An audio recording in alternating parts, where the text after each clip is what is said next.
Jake Morrison stood in the metal cage, his hands locked behind his back. The alien courtroom was massive, with tall ceiling that seemed to go on forever.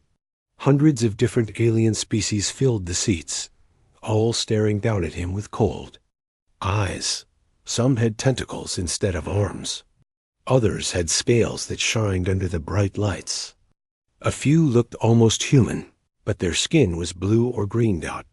The judge was a creature that looked like a giant spider, but it wore fancy robes and had a crown on its head. Its voice came out in a mechanical sound through the translation device. Human. Jake Morrison, the spider judge said, you stand here for all of your species. The Galactic Council has made its decision about humanity. Jake felt his heart beating fast. Behind him sat the last leaders of Earth. Admiral Lisa Kane was there, along with Dr. Marcus Webb and Captain Ryan Brooks. They had all been brought here after the aliens took control of Earth's space stations and military bases. For 50 years, the spider judge continued, we have watched your species. You have grown too fast. You have taken too much. You ask too many questions. You do not follow the old ways. Jake wanted to speak, but the force field around him made it impossible to open his mouth. He could only listen as the alien judge listed all the things humans had done wrong. You built ships that go too fast. You made weapons that are too strong. You settled on planets without asking permission. You trade with whoever you want, not who we tell you to trade with. You are dangerous. Dr. Webb had tried to explain to the council that humans were just curious and wanted to learn. He told them that humans like to explore and discover new things. But the aliens did not want to hear it. They saw humans as troublemakers who would not follow orders. The council has found a solution, the spider judge announced. You will be sent to a world where you cannot cause problems.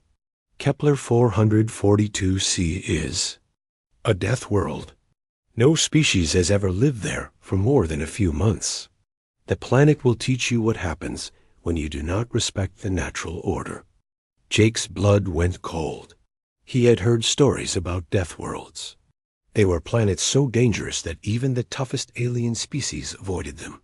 The air was poison. The ground was on fire. The storms could melt metal. Admiral Kane stood up in the viewing area. This is murder, she shouted. You're sending innocent people to die. The spider judge's eyes turned toward her. You are not innocent. Your species has shown what it truly is. You fight wars over small things. You destroy your own planets. Environment. You never know when to stop. The galaxy will be safer without you. Lieutenant Amy Foster, the youngest officer in the group, felt tears in her eyes. She was only 25 years old. She had joined the space program to explore new worlds and meet new people. Now she was being sent to a planet that would kill her just for being human. The transport ships are ready, the spider judge said. You will be taken to Kepler 442c immediately. You will be given basic survival equipment, nothing more. The galaxy will watch to see how long you last. The aliens in the courtroom began to make sounds that might have been cheering. Some clicked, their claws together. Others made whistling noises. They were happy to see the humans being sent away. Jake looked back at his fellow humans. He saw fear in their eyes, but also something else. Anger, determination. The aliens thought they were destroying humanity, but they did not understand what they were really doing. Captain Brooks caught Jake's eye and nodded slightly.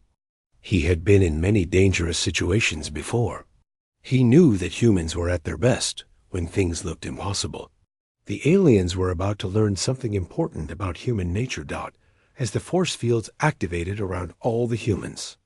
Jake thought about Earth. He thought about the blue oceans and green forests. He thought about the cities full of people who were probably scared and wondering what would happen to them. He thought about children who might never see their parents again. But he also thought about human history. Humans had survived ice ages and plagues.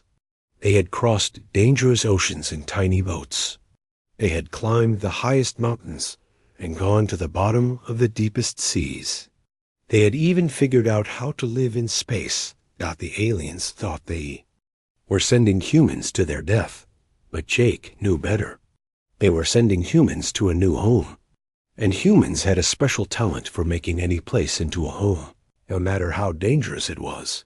The spider judge hit a gavel that made a loud ringing sound. The sentence is final. Humanity's banished to Kepler 442c. May the galaxy find peace in your absence. As the guards moved to take the humans away, Jake saw Amy Foster looking at him. Her tears were gone now. Instead, her eyes showed the same thing he felt in his own heart.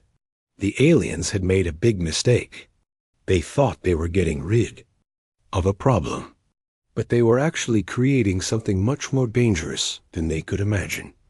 The humans were marched out of the courtroom toward the transport ships.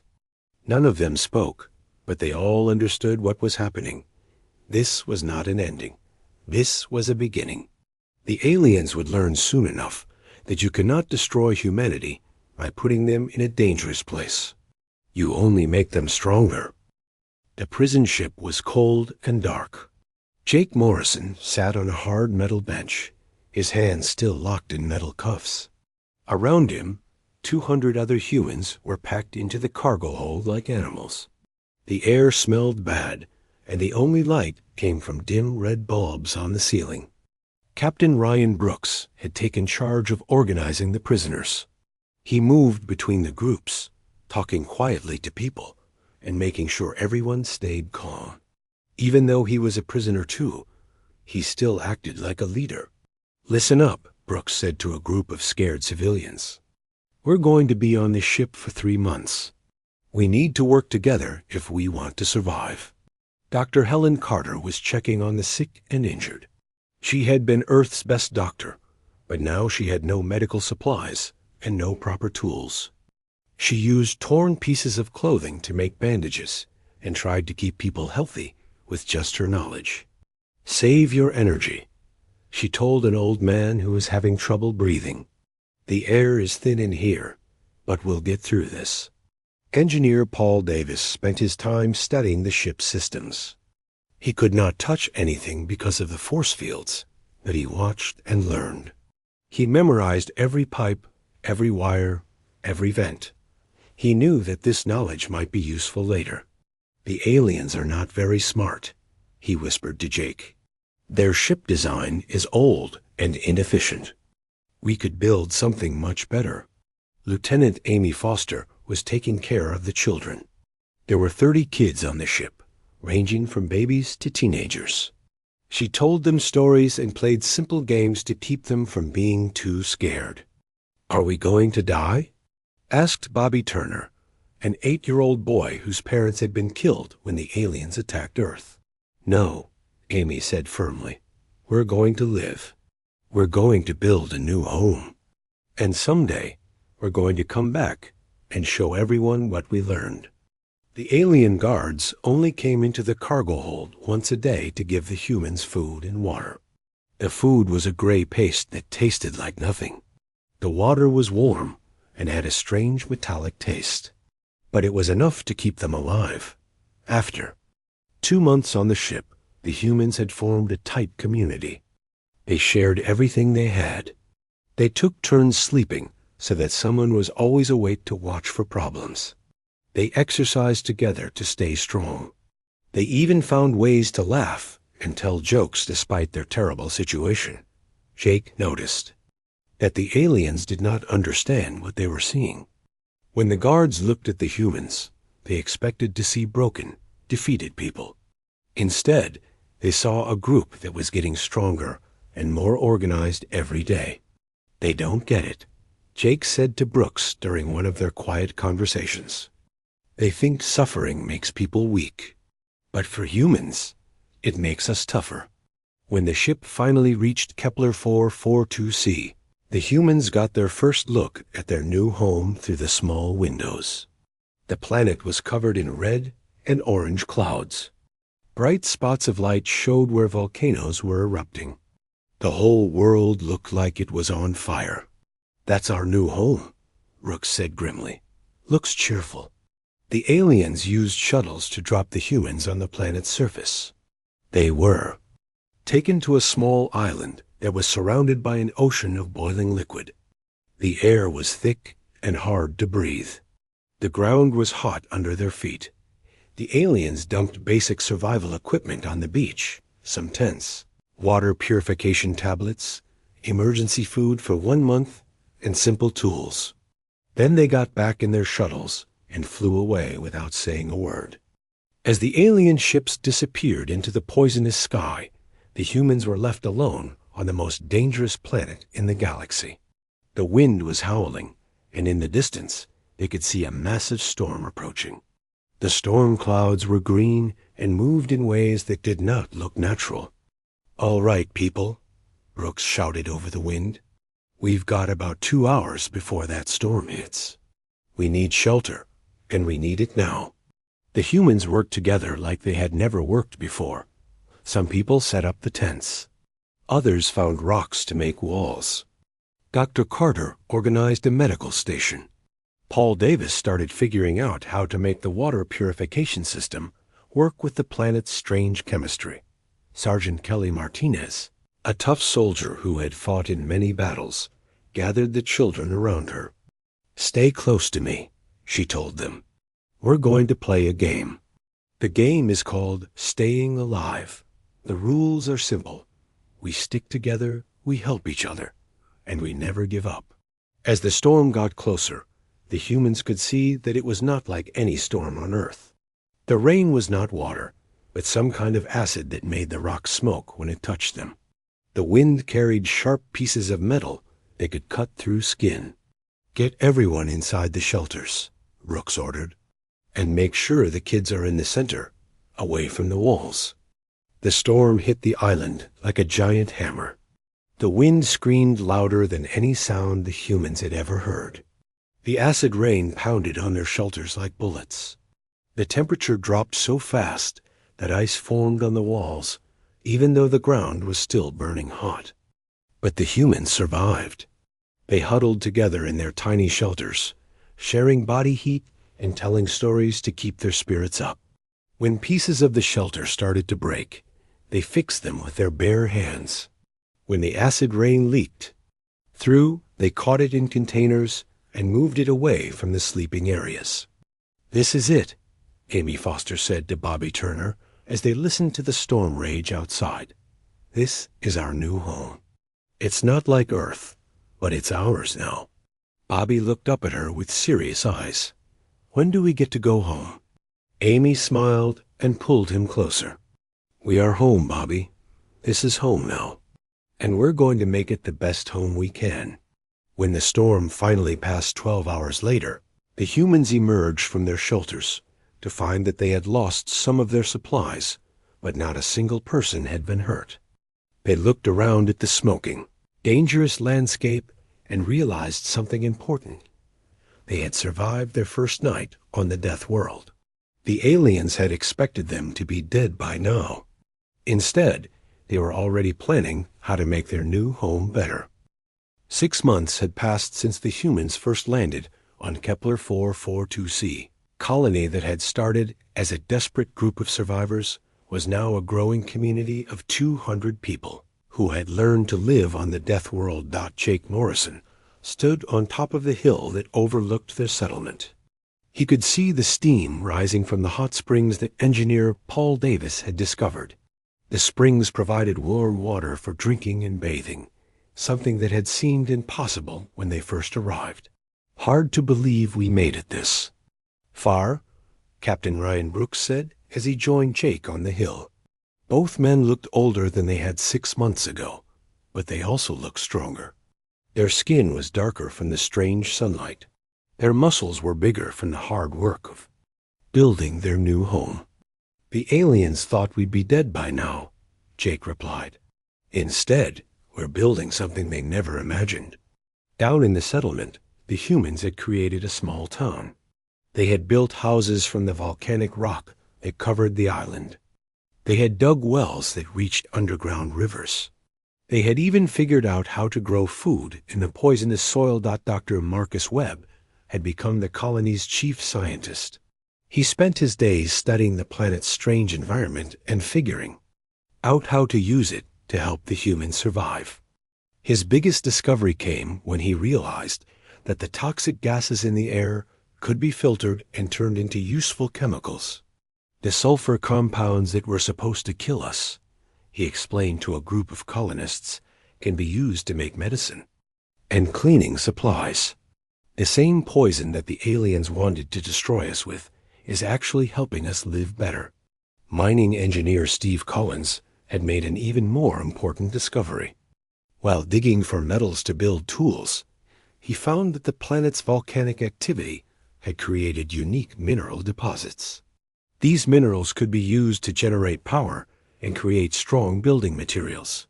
"Look at this," Steve said, showing a strange blue rock to Paul Davis.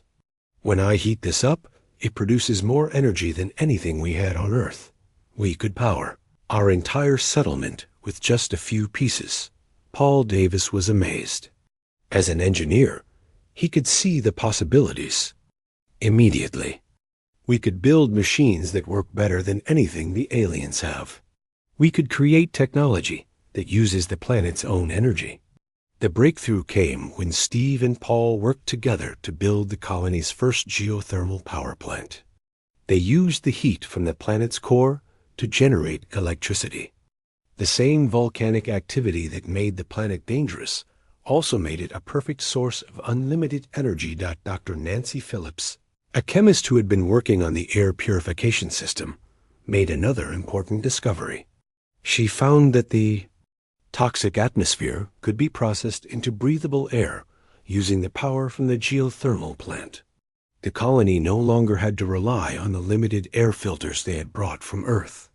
"We're not just surviving anymore," Nancy told Dr. Carter during one of their evening meetings. "We're actually thriving. The planet is giving us everything we need." The children had adapted to their new home better than anyone had expected. Teacher Janet Reed had set up a school in one of the larger buildings. The kids learned regular subjects like reading and math, but they also learned things that no human children had ever learned before. "Bobby, show us how to read the storm patterns," Janet said during one of their outdoor lessons. 8-year-old Bobby Turner looked at the sky and pointed to different colored clouds. "The green ones mean acid rain. The red ones mean hot winds. The purple ones are safe, but they only last for a few minutes." The children had developed an intuitive understanding of the planet's weather that amazed the adults. They could predict storms hours before the scientific instruments detected them. They knew which areas were safe to walk in and which ones were too dangerous. Lieutenant Colonel Ben Parker had organized the colony's security and exploration teams. His scouts, led by Ashley Brown, had mapped most of the island and discovered several smaller islands that could be reached by boat. "The planet is not as empty as we thought," Ashley reported after one of her longer expeditions. "There are signs that something lived here once. Not aliens, but some kind of native life that adapted to the harsh conditions."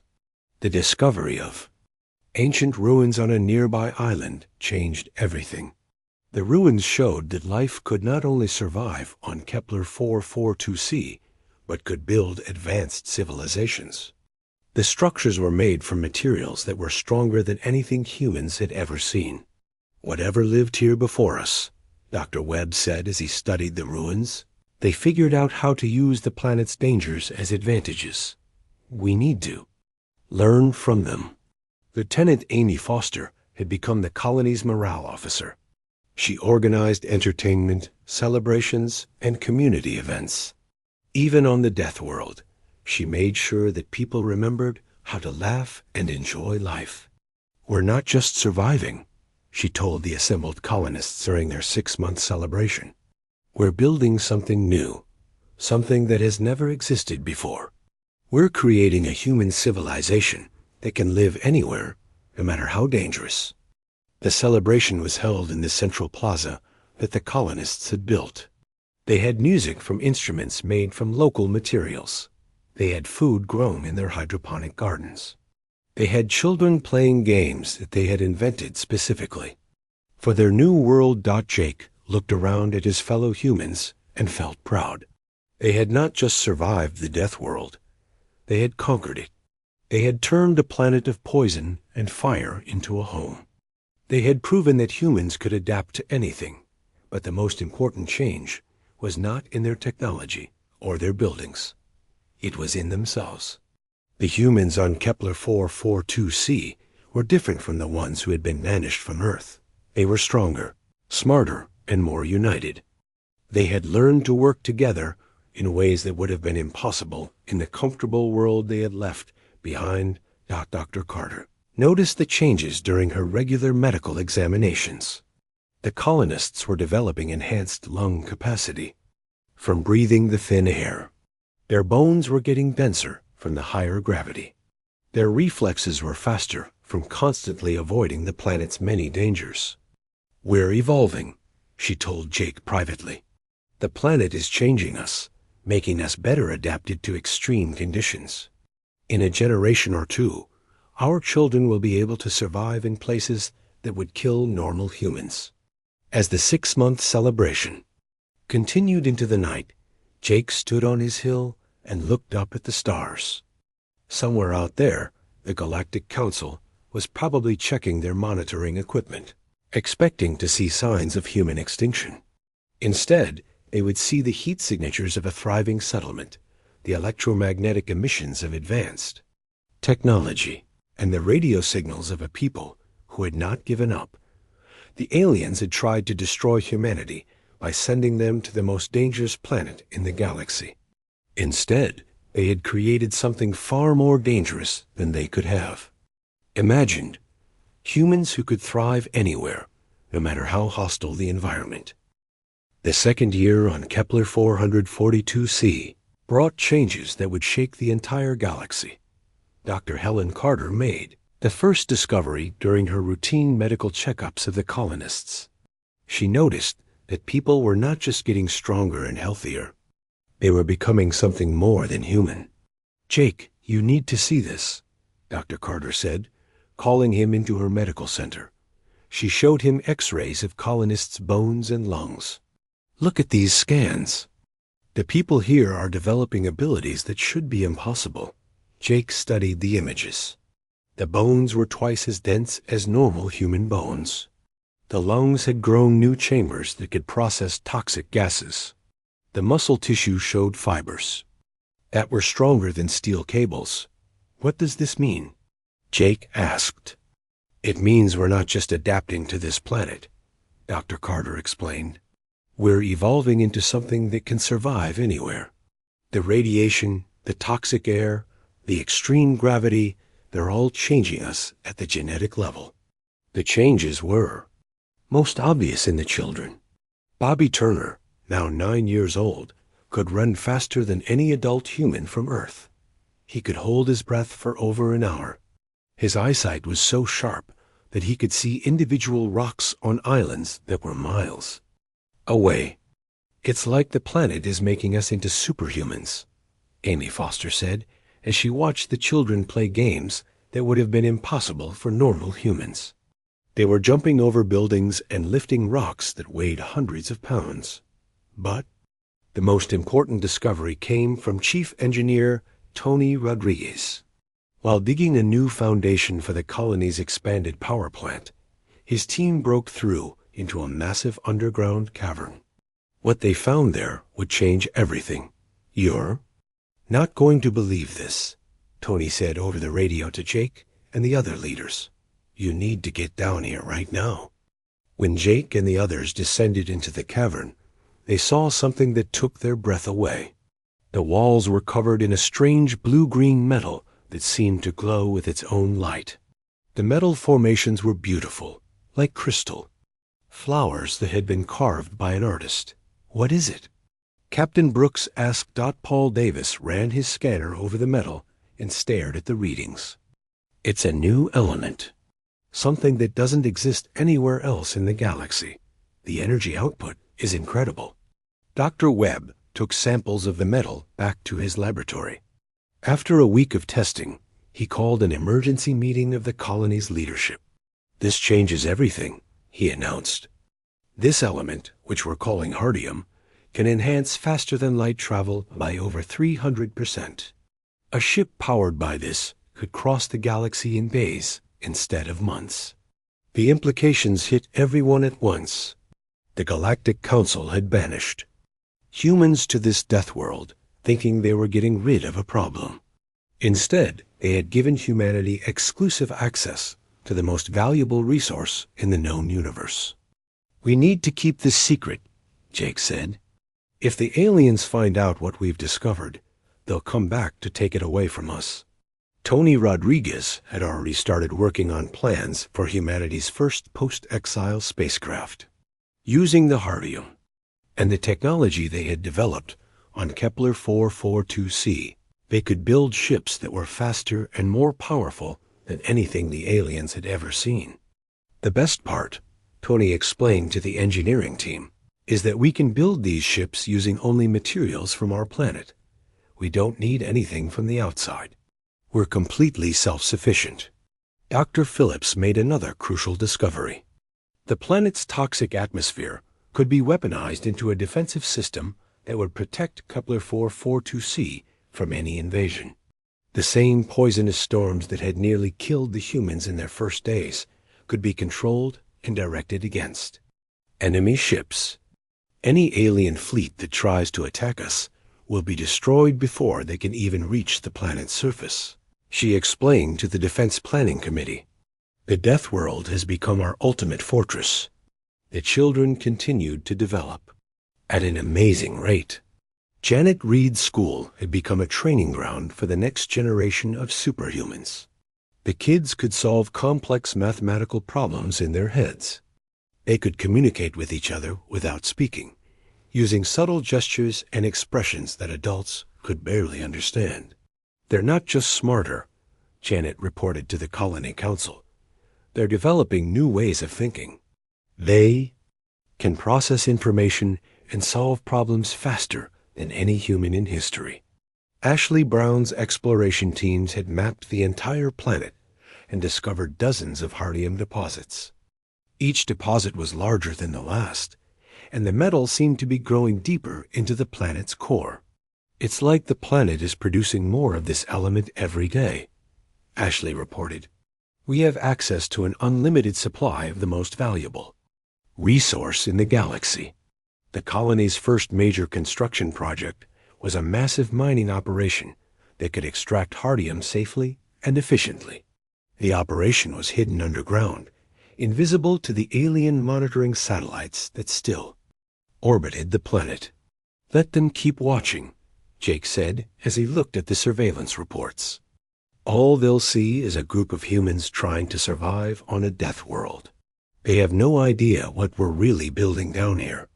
The secret shipyard was built in a natural cavern that was shielded from electronic detection.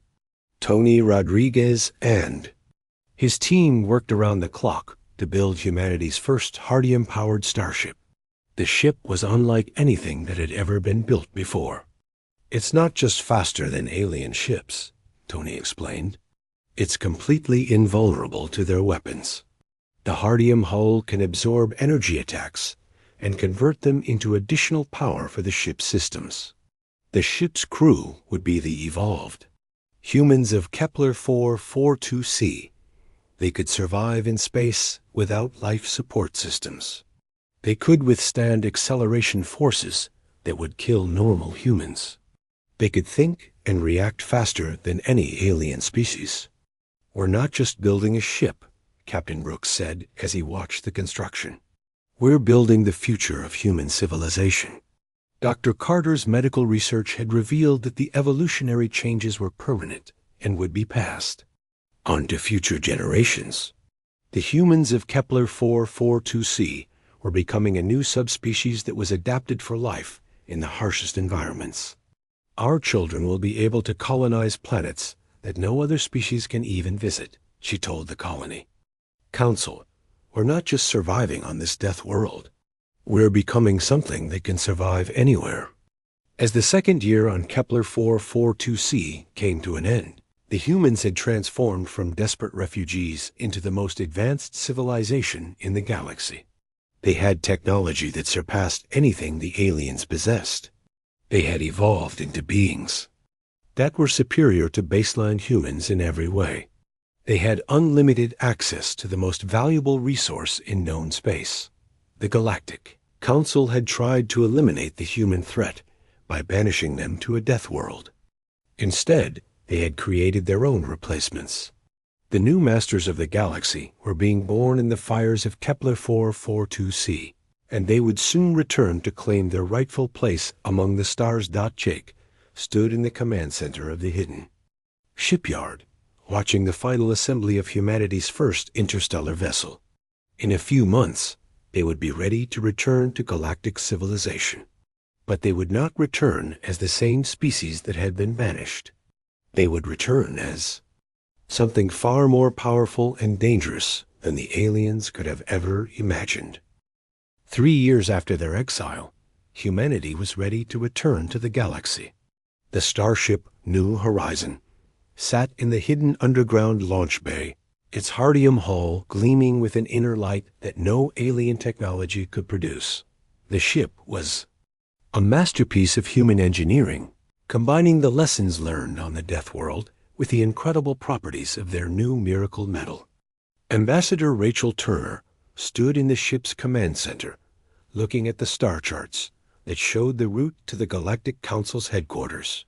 She had been chosen to represent humanity because of her diplomatic skills, but also because she embodied the changes that had occurred on Kepler 442c.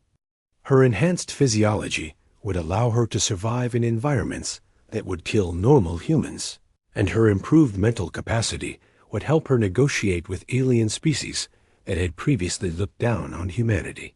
"All systems ready for launch," reported Captain Brooks from the pilot's seat. He had evolved like all the colonists. His reflexes now fast enough to pilot a ship that could travel faster than any vessel in galactic history. "Launch sequence initiated," announced Tony Rodriguez from the engineering station. The hardium engines came online with a sound that was unlike anything heard before, a deep harmonic vibration that seemed to resonate with the very fabric of space itself. The New Horizon lifted off from Kepler 442c's surface and shot into space at a speed that would have been impossible for any other ship. The journey to the Galactic Council chambers, which would have taken weeks in a normal vessel, was completed in just 4 days. The Council's orbital sensors detected the approaching ship, but could not identify it. The vessel's design was unlike anything in their databases, and its energy signature was off the charts. When they tried to scan its hull composition, their instruments simply returned error messages. "Unknown vessel," came the transmission from Council security. "Identify yourself and state your business." "This is Ambassador Rachel Turner of the Human Colonial Federation," came the reply. "I am here to address the Galactic Council regarding the status of humanity." The silence that followed lasted for several minutes. Finally, the Council's head of security, a reptilian creature named Vex Tar, responded with obvious confusion. "That is impossible. Humanity was banished to Kepler 442c 3 years ago. No one can survive on that death world." "Yet here I am," Rachel replied calmly. "I request permission to dock and address the full council." The emergency session of the Galactic Council was called within hours. Representatives from hundreds of species gathered in the great chamber, all wanting to see the impossible sight of a human who had survived the death world. When Rachel Turner entered the chamber, the silence was complete. She looked different from the humans they remembered. Her skin had a slight metallic sheen that reflected the chamber's lights. Her eyes were brighter and more alert. Her movements were precise and controlled, showing the enhanced reflexes that came from living in a dangerous environment. Most importantly, She radiated a confidence that the council had never seen in any human before. "Honored representatives," Rachel began, her voice carrying clearly through the vast chamber, "I come before you as the voice of humanity. 3 years ago, you banished my people to Kepler 442c, believing that you were solving the problem of human expansion and independence." The spider judge who had sentenced humanity leaned forward with interest. "How many of your people survived the Deathworld?" "All of them," Rachel replied. "Every single human you sent to Kepler 442c is alive and thriving. Moreover, we have grown in number. Children have been born on our new world, children who are adapted to survive in conditions that would kill any of your species." Murmurs of disbelief rippled through the chamber. The council members exchanged glances, clearly struggling to understand how this could be possible. "You lie," declared the reptilian Vextar. "Our satellites show only minimal life signs on that planet. The environment is too hostile for complex civilization." Rachel smiled, and the expression was somehow both friendly and terrifying. "Your satellites show you exactly what we want them to show. We have learned to live below your detection systems while we built our new society." She activated a holographic display that showed images of the human colony on Kepler 442c. The council members saw a thriving city with advanced technology, happy children playing in parks, and humans working together in harmony. But what shocked them most was the obvious technological advancement that surpassed anything they had seen before. "The death world that you chose as our prison has become our greatest asset," Rachel continued. "The harsh conditions have made us stronger, smarter, and more resilient. The planet's unique resources have allowed us to develop technology that surpasses anything in your civilization." To demonstrate her point, Rachel activated a small device that projected a force field around herself. The energy patterns were unlike anything the council had ever seen, and their sensors could not penetrate or analyze the field. "This is just a sample of what we have learned," she said. "We have ships that can travel faster than your fastest vessels. We have weapons that can penetrate any defense you possess. We have evolved beyond the limitations of baseline humanity." The council members began to show signs of fear. They had expected to see the desperate remnants of a dying species. Instead, they were facing a representative of what appeared to be a superior civilization. "What do you want from us?" asked the spider judge, his mechanical voice betraying nervousness. "We want what was taken from us," Rachel replied. "Earth will be returned to human control. All restrictions on human expansion will be lifted. The galaxy will recognize our sovereign right to our new homeworld and its resources." "And if we refuse?" Vextar asked. Rachel's smile became even more unsettling. "Then we will take what is ours by force. But I should warn you that we are no longer the species you banished 3 years ago. We have become something that you cannot fight and cannot defeat."